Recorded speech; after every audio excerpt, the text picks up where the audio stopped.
Cleaning the kitchen used to be a nightmare until I discovered this trick. My neighbor laughed at me, but now she uses it herself.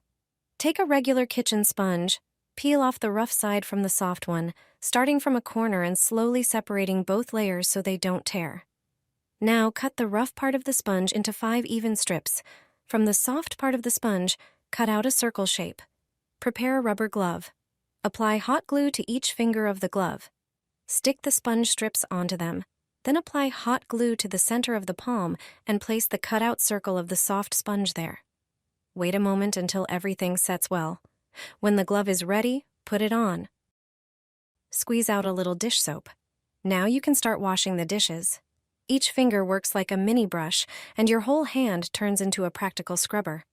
This glove easily reaches every corner of cups or pots, and thanks to the rough side, you can even remove burnt food remains without effort. It's a simple trick that makes dishwashing so much easier. Try it once, and I guarantee you'll never go back to the old way.